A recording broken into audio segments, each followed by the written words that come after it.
You came a couple of years ago, went right when we had started this young adult service for folks in their 20s and their 30s, kind of that, the phrase we use is like quarter life stage of things.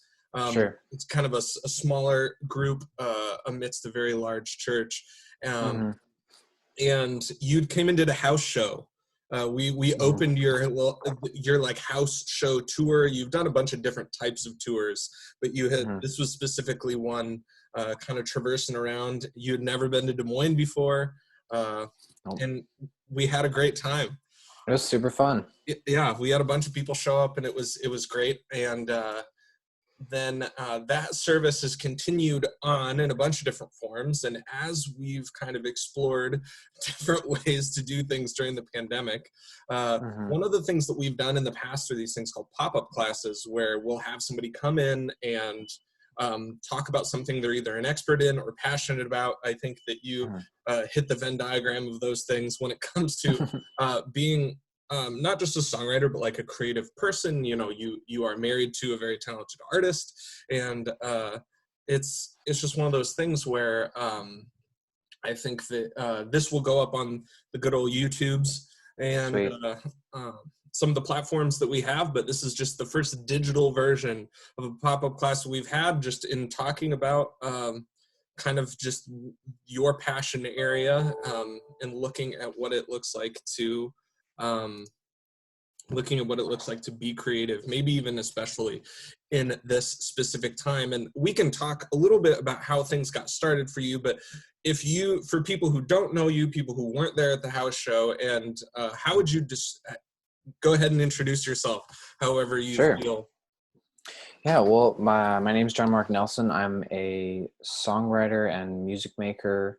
I got my start and was raised in the Midwest. I grew up outside of the Twin Cities, and I spent most of my teen years and into my early 20s doing primarily like a singer-songwriter artist life there, putting out records, playing shows, writing songs, recording songs. And that kind of really defined the beginning of my musical journey. And then at the tail end of that, I started to get almost more, or maybe at least equally interested in kind of the studio production side of music making and recording and mixing. And I started to do that a lot more, which ultimately led to me being offered a job out here in Los Angeles, working in a recording studio under a very talented songwriter producer named Dan Wilson.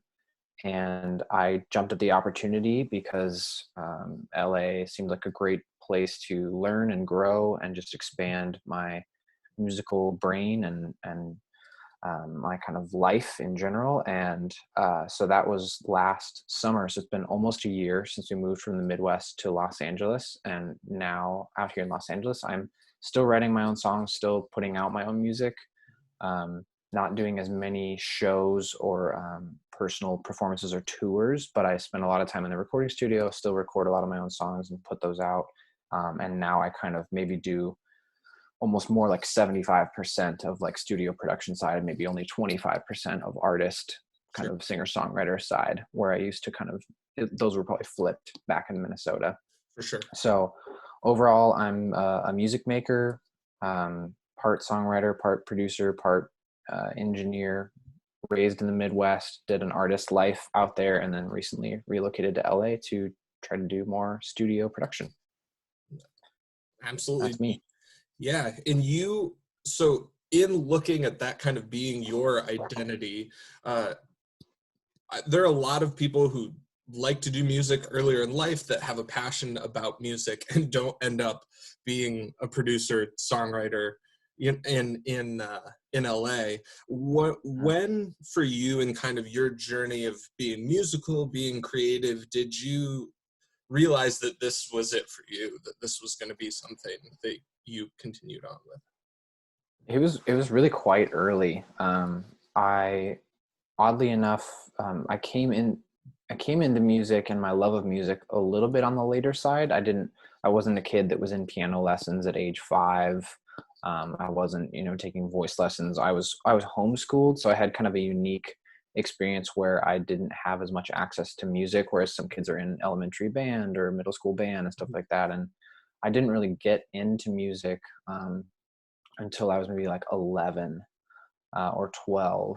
And I met some older kids who knew how to play the guitar. And I thought that was like the coolest thing ever, Yeah. because my experience of music until that point in my life was that it was kind of, my dad was a piano player, a very talented piano player, but he was always playing music in the church, or like classical music or music of a different era. And so I'd never really met anyone that played an instrument that played music that was happening right now. I Sure. always thought music was kind of this very like studyable, far off thing. Sure. And then I met these kids who could just like shred Red Hot Chili Peppers on their acoustic guitars. Oh And I man. was like, wow, I didn't know you could play the music of today, if you will. And so I was like, Nothing says the music man, of today like Red Hot Chili Peppers shredded on yeah, a guitar. RHCP. Sorry, someone's wheeling through our courtyard. It's too loud. So I met these guys and I was like, wow, I've got to learn how to play the guitar. So they sort of taught me how to play some stuff on guitar. And then I ended up getting into playing drums, and just kind of like fell into the deep end of like just really, really loving music and creating music, and in just the most horrible preteen jam band kind of way. Yeah. And really after a few years of that, it was funny to make kind of a big decision about your life at that age, like 13, 14. And it wasn't like I said to myself, like, I will never do anything but music. But even at that point in my life, it was just really hard to imagine doing something else.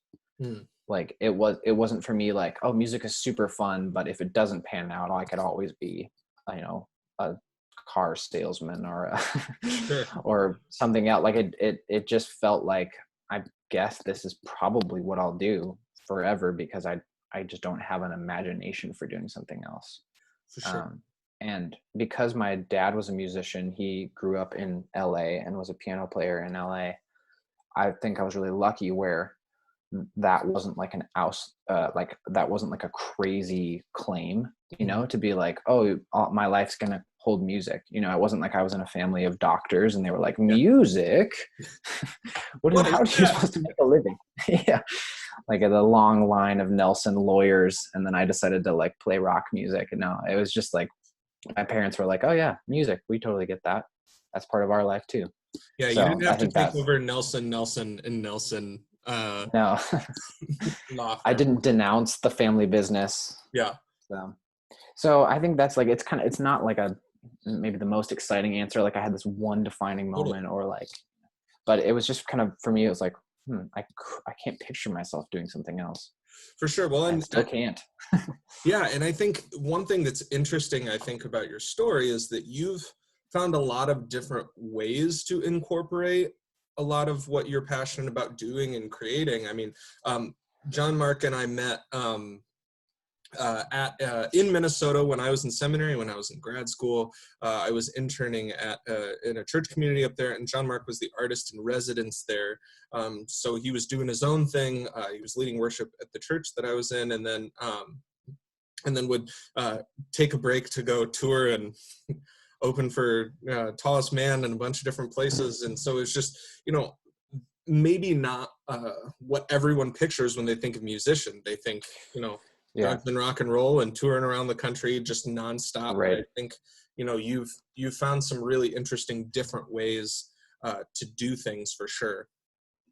Yeah, I think some people early on in my life kind of told me that it was a really good idea, if you wanted to have a musical life, is to have kind of a diverse set of things that you can bring to the table. Like there's a difference between saying, oh, I'm really passionate about music, and so I'd be happy interning at a recording studio. I'd be happy working for a record label. I'd be happy writing my own songs. I can play the guitar in someone else's band. I can learn how to record myself and play guitar at home.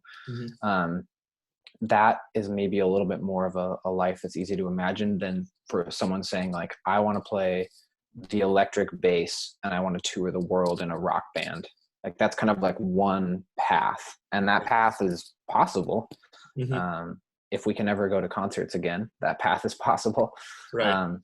but it's less, it has less openness to it, you know, because when you go to maybe a more traditional, like get a liberal arts degree, or you major in like business or something, most people are thinking like, oh, I have this talent in the world of business, which makes me hireable for any number of businesses, Hmm. as opposed to like, I'm getting a degree and I will only be hired by a, you know, pool cleaning supplies distributor, and Sure. I'm waiting Yeah. until I get hired by only them. Yeah. You know, it's just, I think if you view music as a little more open, like you would if you majored in business or chemistry, or who knows, you know, like you can imagine that degree being applied in a number of ways, Hmm. as opposed to one application only.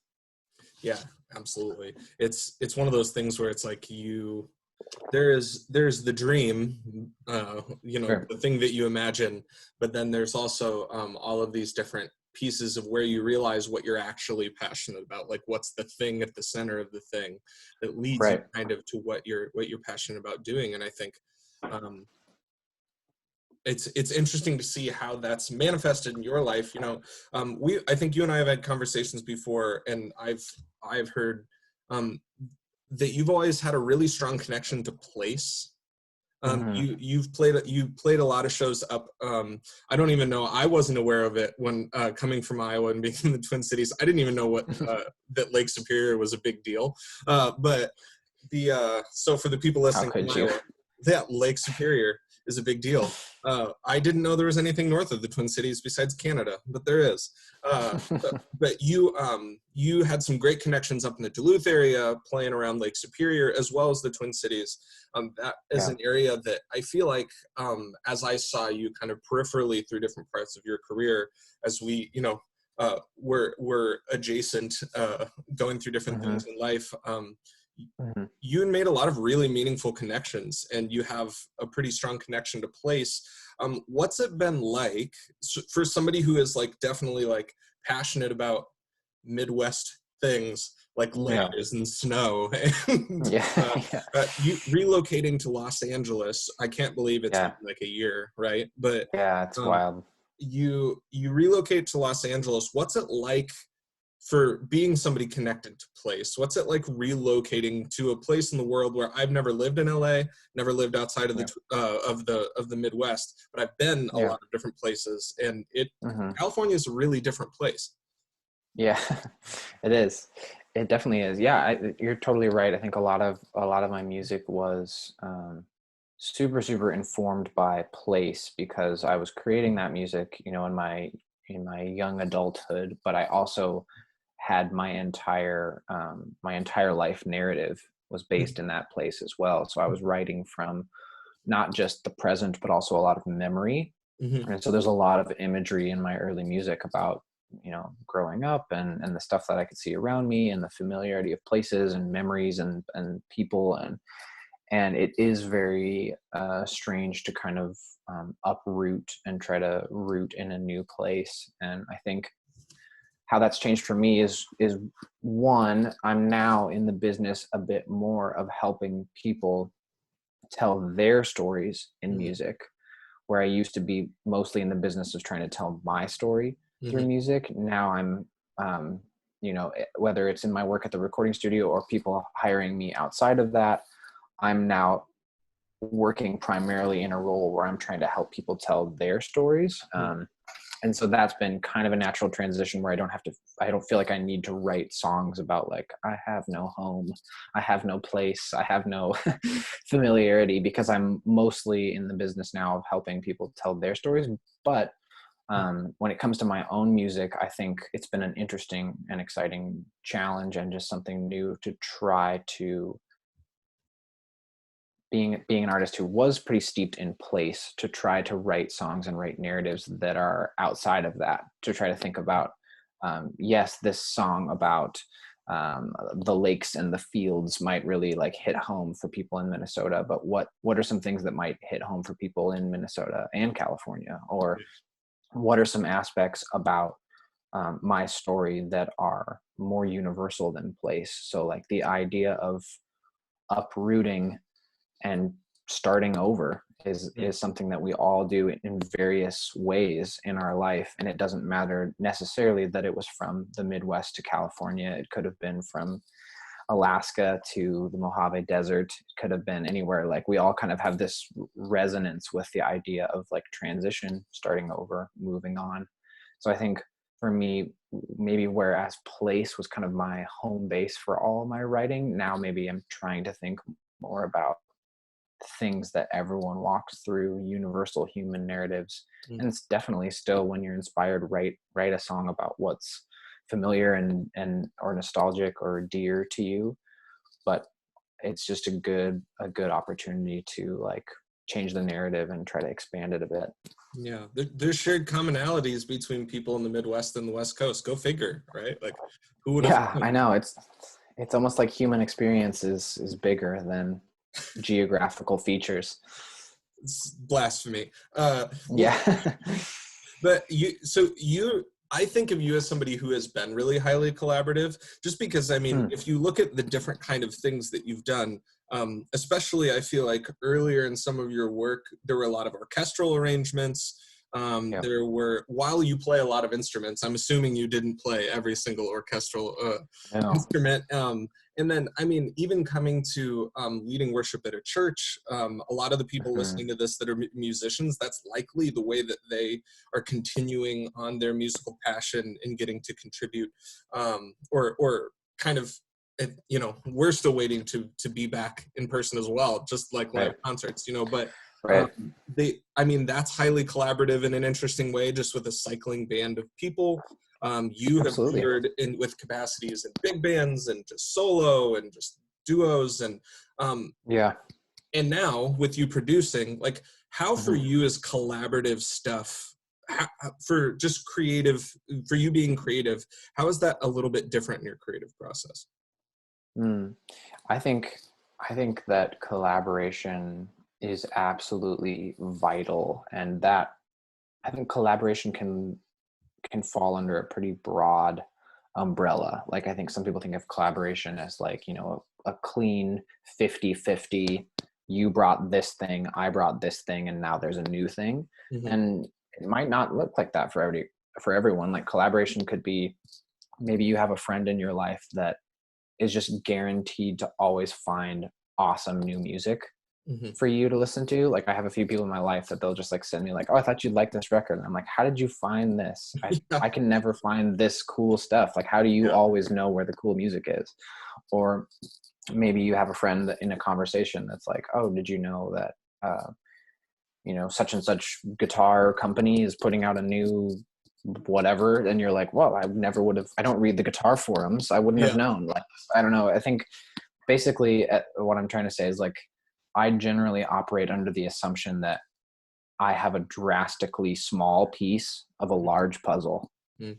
And so like, everyone that I meet and everyone that I encounter, musical or not musical, sometimes I get extreme inspiration by people that have not a lot of interest in music. They just say something really beautiful or challenge me to think about something that I haven't thought about before. I would say that collaboration is essential. Do it as often as you can, and just surround yourself with diverse people, diverse stories, because everyone has something to teach you. Hmm. Um, I don't remember who said it, but there's some quote that would be so much more powerful if I knew the citation. But it's something I think it's like something to the effect of like, everyone is your teacher. I feel like it's Yeah, some sort of principle, or maybe it's from a movie. I don't know. Maybe it's something really cheesy. Maybe it's in like Star Wars or something. that's great. Listen, we've done enough. The people listening or watching or however you're consuming this are tired of me referencing Marvel movies and things. So Yeah. so they're used to it. It's all right. I would love to be the kind of person that anytime you cite a great quotation, you just like nail it. If you're just like, you know, Yeah. as the Dalai Lama once said in In 1819. 1963, in this place. Yeah. Yeah. I don't ever, And I, he's I a, am so bad at that I am immediately skeptical of people who can.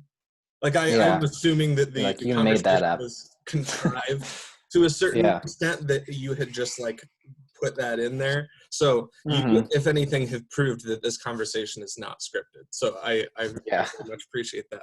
unless I scripted this. All that's to say, you kind of talked about seeing yourself amidst the piece of a larger whole. And a lot of what that means then is that you kind of have to be aware of what you're bringing to the table, right? Like you have to be Mhm. aware of kind of where your corner of the world is, so to speak, like what you're owning.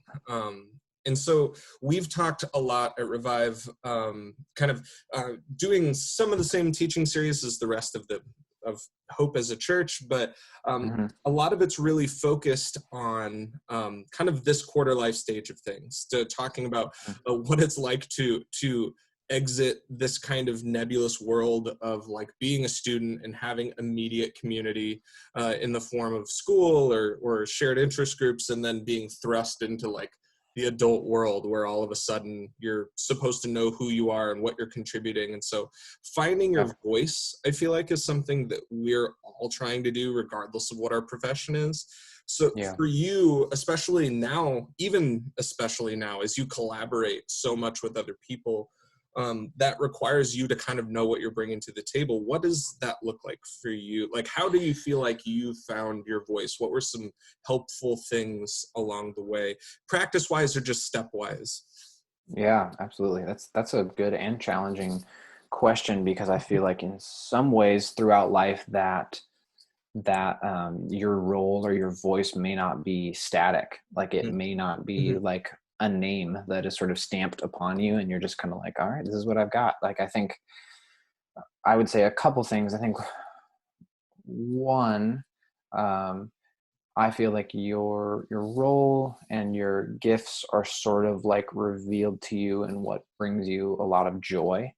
Um, I think when there's some people that describe like, oh, I really like to read more in my life, but anytime I think about sitting down with a book, it's just like, I just can't do it. Or like, I'd like to go to the gym more. I'd like to whatever. Like, Mm-hmm. and then there's some people that are like, I can't not pick up this book. Like Mm-hmm. I've got to be diving into these books and opening myself up to these ideas. Like, pay attention to what in your life you can't not do. And for me, when I was young, it was like, if I have spare time, I'm going to like go just rock out on the drum set or pick up my guitar or whatever. Like I just couldn't get away from it. And so I think that's like a clue. What are the things in your life that when you have spare time, that's the thing you fill it with? Mm-hmm. Um, and then I think another thing that's key about like kind of role, identity, strengths is that good friends along your journey will see it and name it in you. So like when you have someone in your life that you really trust, or they've really spoken into your life in a powerful way, or they've become a really dear friend, and they take an opportunity to like see and celebrate or name something in you, they have no incentive to just like BS that. You know what I mean? Yeah, yeah. It's like if someone sits you down and is like, hey, have you ever noticed that you're really good at like leading a group, or you're really good at being like a number two, like cover all the bases, like support a leader in a powerful way so that they can thrive and the whole group thrives. Like Mm-hmm.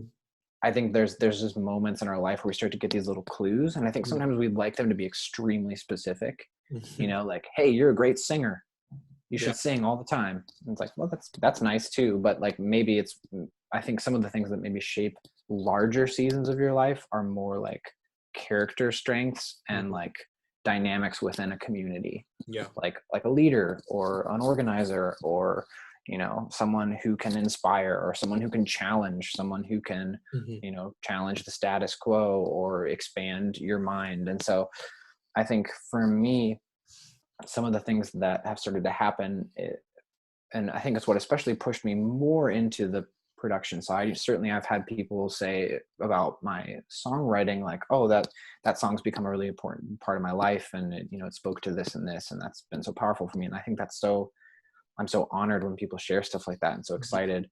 And then I've also had people say, oh, I've been trying to record this song and have songs of my own forever, and then I worked with you, and now that's a reality. And what a Yeah. gift that was to walk through that process. And so I feel like throughout my songwriting and my kind of musical production life, I feel like one of my primary voices is like bringing things into the world, whether it's mine or someone else's. Like I want to make things that exist in people's minds real and tangible and set them free.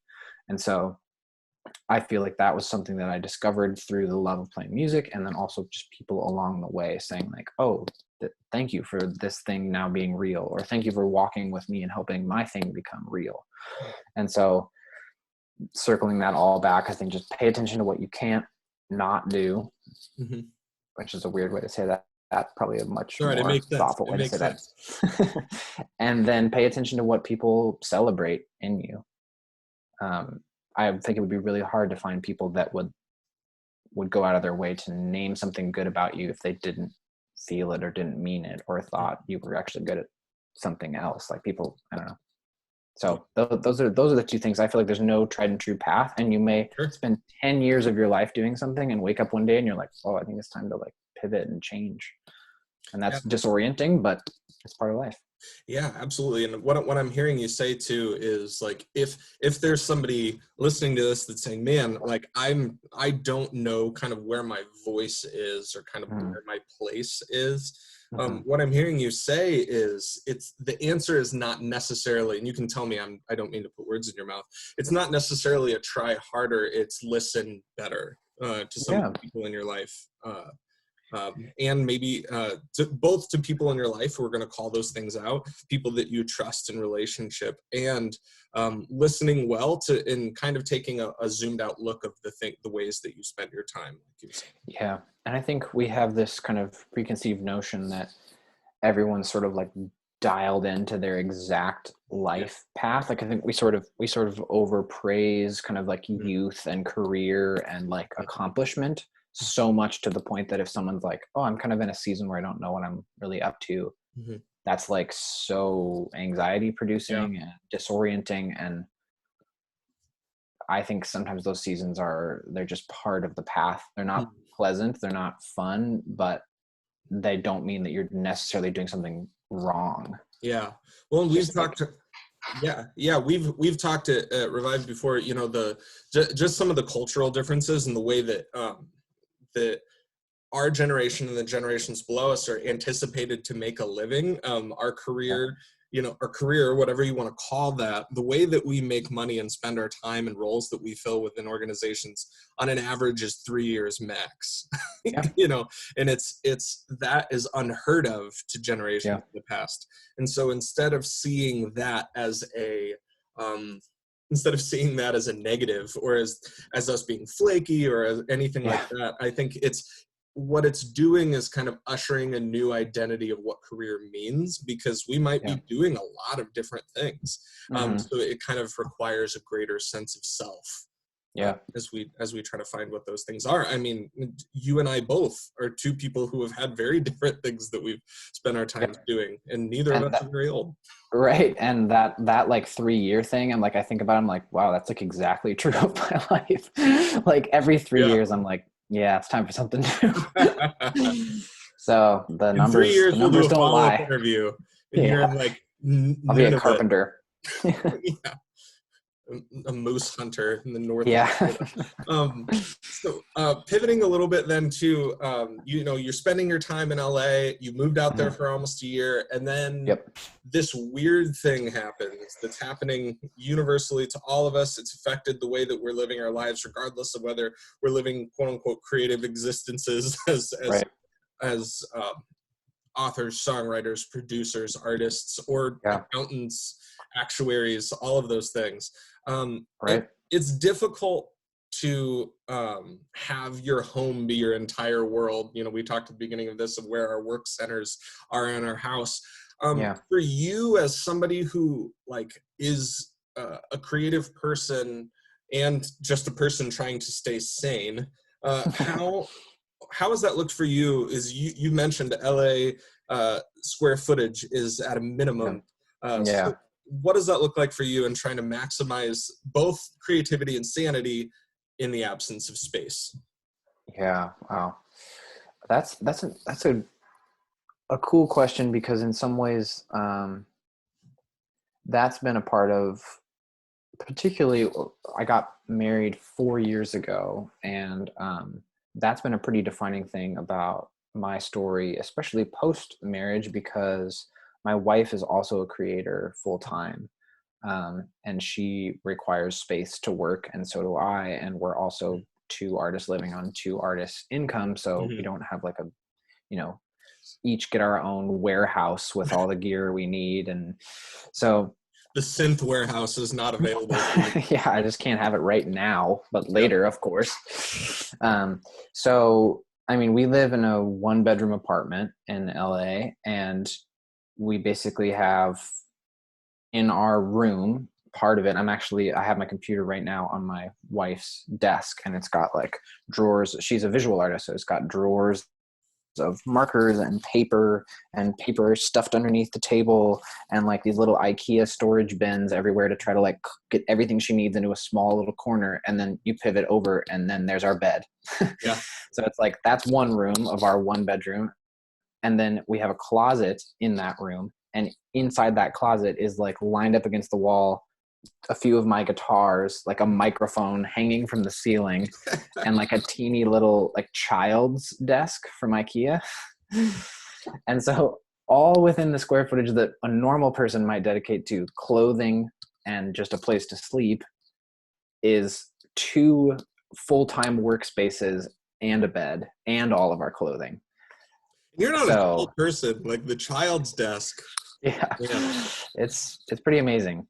So that's 1 bedroom, and then the other kind of side of our house is like a kitchen and a living room, which thankfully we're able to preserve a little bit. And the reason we stash all of that stuff into kind of our bedroom space is because at some point we'd love to, like, especially if and when pandemic ever changes, like, it's nice to have a home where you can invite people into and not be like, hey, come into our bedroom or our walk-in closet. Yeah. It's the only place that, musical gear or visual art Yeah. gear and paper and markers isn't spilled everywhere. So we've we've always we've always worked from home and had workspaces in our home. So we kind of had pre-pandemic practice. Yeah.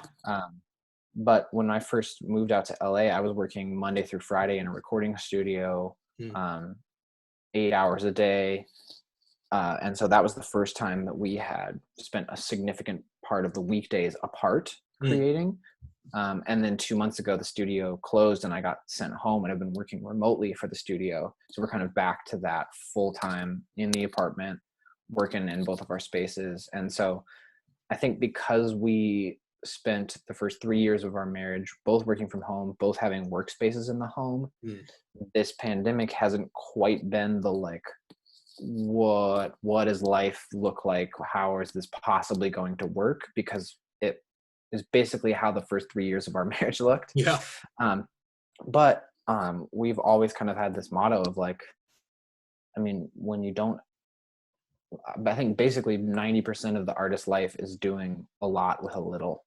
And so like, if you don't have a lot, you're probably right on track with all the other artists, Yeah. Like, I think we have this idea of, once I have this, then I'll start, or once I have the proper space, then I can start making music, or when I get the proper desk, then I can start, drawing, or if I get that right computer and the right software, then I can start writing my book or my screenplay. Yeah. And the reality is that you kind of need to do it now with what you have, and maybe the doing of it and the practicing is what maybe later on opens the door to that proper space or that proper environment. But I've been doing music for 10 years, and it's always been in a corner of a living space. It's never been in like a commercial building that everyone travels far and wide to see, and it's climate controlled and soundproofed. It's just, I just make it where I can and do the best with what I've got. And so that question, like, how do you create with space, and what does that look like in light of the pandemic, I know is like, it's kind of the chief question on everyone's mind as we try to all survive sort of financially, and just keep the world running in some way, as it's going to mostly be from our homes. Yeah, absolutely. And you there's probably something relatively comforting for you, at least, in the return to kind of what it was. You know what I mean? Yep. Because not only did you change space completely, but you also Mhm. changed, it seems like, life rhythm of going to a place to Yeah. create. But you're the expert on what a lot of us are learning, which is how, turning your spouse or significant other into your coworker in a Yeah. space. Do you have any wisdom for how to do that well? I lucked out in that it just sort of became a part of our life really early on, and also we're both pretty kind of like introverted people, and the reality of both of our music is, or both of our sort of creative lives, is that they kind of are sort of um, quiet and removed and still. Like when I'm making music, it's usually just me in a corner with headphones on, like tinkering with something on a software. It's not like I'm Yeah, like playing drums 4 feet from Sarah. yeah, uh, and for Sarah, it's like she's sitting on this desk, you know, drawing and maybe like watching a show on Netflix with headphones in. And so like for most of the day, our house is just like whisper quiet, and we have a lot yeah. of luxury in that, you know, we don't have a dog, we don't have kids. And so I can see how trying to have one space that is about family, caring for young things or young creatures, and trying to work, and, you know, laundry and food and all that kind of stuff, we're in sort of a luxurious stage of life where Mm, we can kind of go off into our own little work worlds and kind of just be there for a mhm, day without yeah, thinking like, wait, I gotta go, you know, pick up the kids from school or what, you know, whatever. So I think mhm.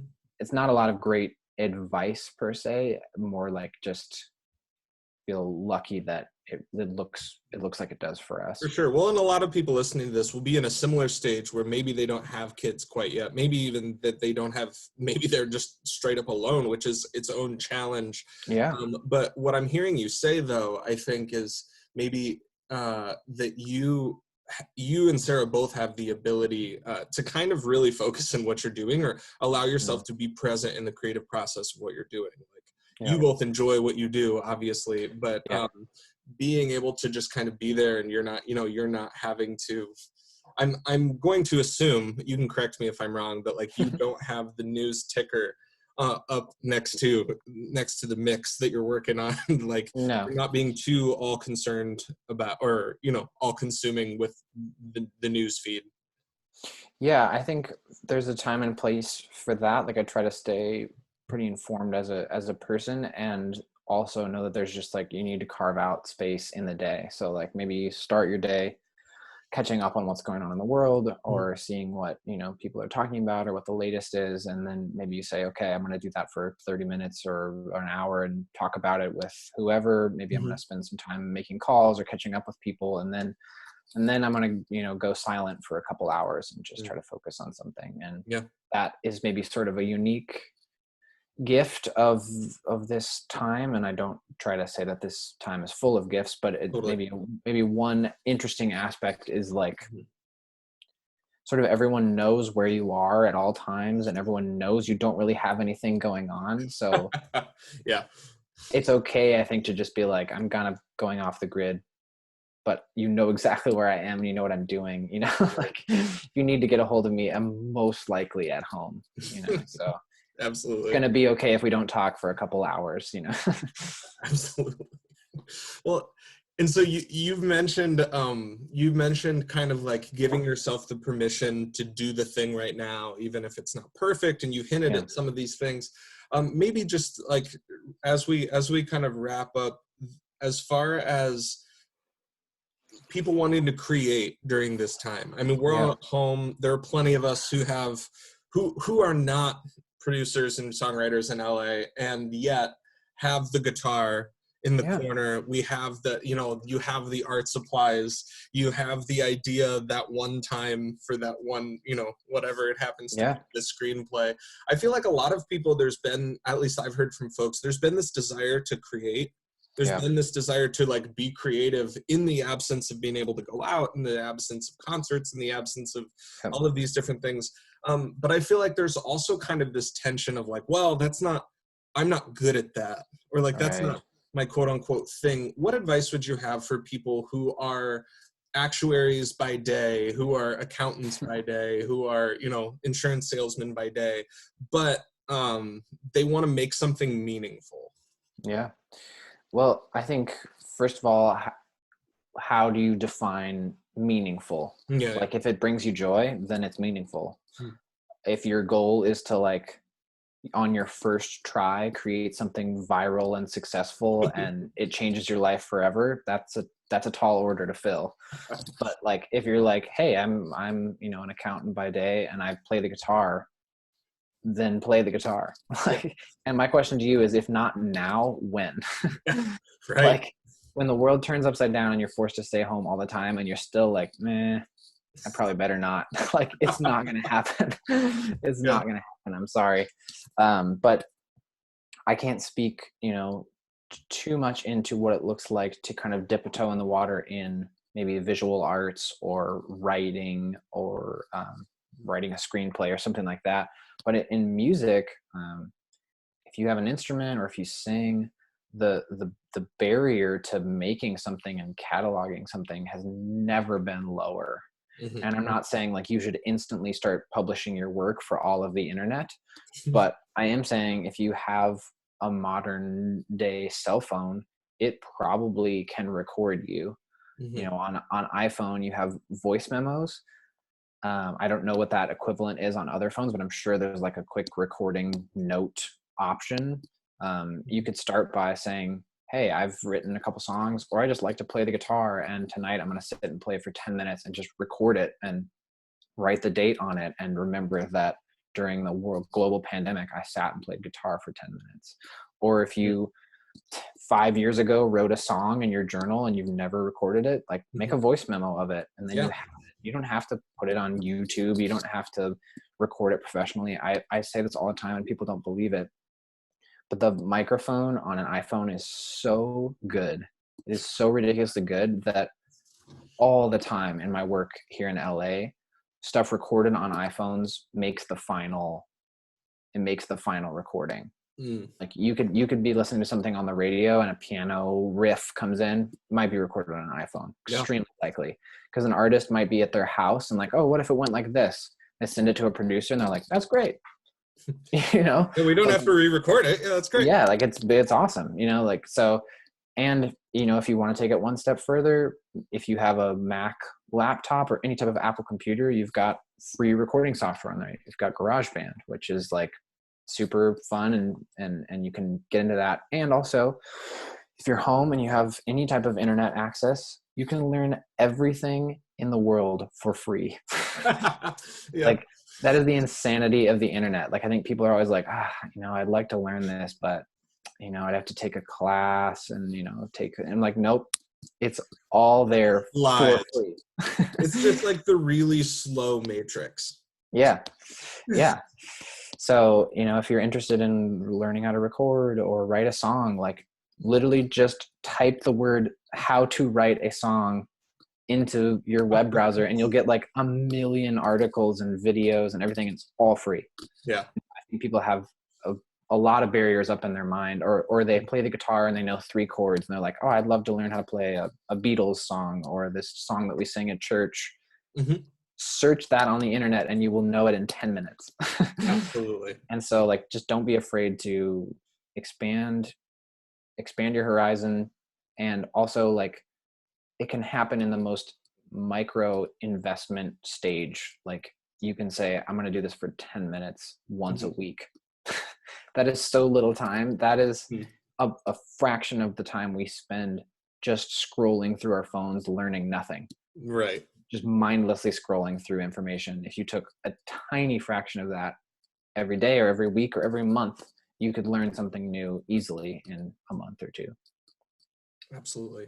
No, great advice. And I think we're starting to get to the point in the pandemic where, I mean, I think the novelty of it wore off really fast, but I think, you know, there's a certain, we've said it and I've heard it a couple of different places recently, where we're entering a new season of weather, and we're entering a new season where people are used to transitioning into new things, and it's seeming increasingly likely that there's still going to be a whole lot of weirdness going on with what our lives look like. And so I think people are starting to feel that itch. So I would echo that, that encouragement to try new things, to do, you know, to low.